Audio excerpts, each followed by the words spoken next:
Now, there really isn't anything radically wrong with being sick or with dying. Who said you're supposed to survive? Who gave you the idea that it's a gas to go on and on and on? And we can't say that it's a good thing for everything to go on living from the very simple demonstration that if we enable everybody to go on living, we overcrowd ourselves. That we're like an unpruned tree. And so therefore, one person who dies in a way is honorable because he's making room for others. And the panic that all life everywhere must be saved, although each one of us individually will naturally appreciate it when anybody saves our life, if we apply that case, you see, all around, we can see that it's not workable. We can also look further into it and see that if our death could be indefinitely postponed, we would not actually go on postponing it indefinitely. Because after a certain point, we would realize that that isn't the way in which we wanted to survive. Why else would we have children? Because children arranged for us to survive in another way. By, as it were, passing on a torch, so that you don't have to carry it all the time. There comes a point where you can give it up and say, now you work. It's a far more amusing arrangement for nature to continue the process of life through different individuals than it is always with the same individual. Because as each new individual approaches life, life is renewed. And one remembers how fascinating the most ordinary everyday things are to a child.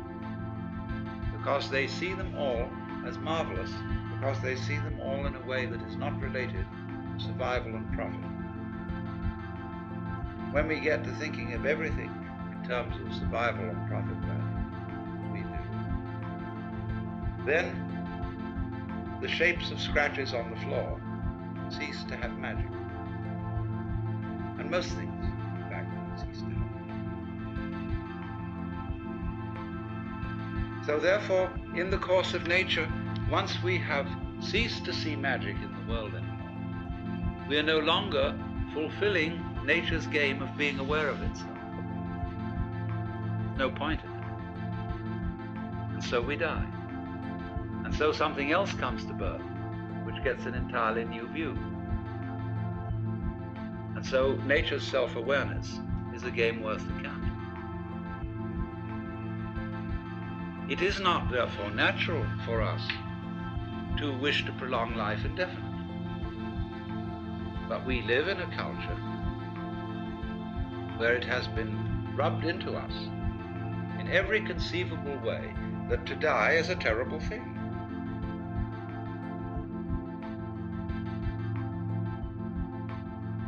And that is a tremendous disease from which our culture in particular suffers. And we notice it firstly in the way in which death is swept under the carpet. This is one of the major problems in hospital work. When a family conspires with the doctor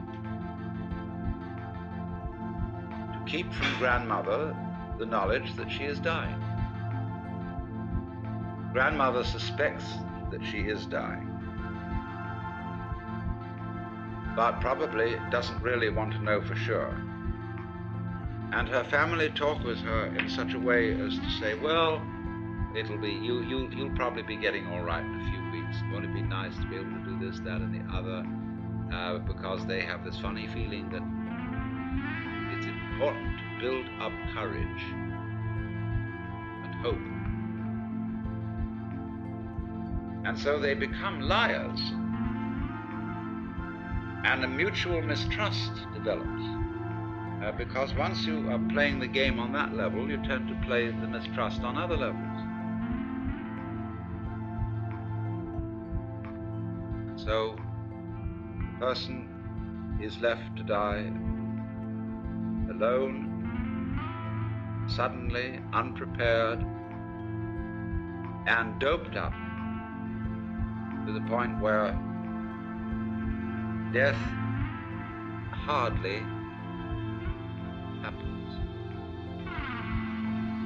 And there is no derivation from it of the peculiar spiritual experience that can come with death.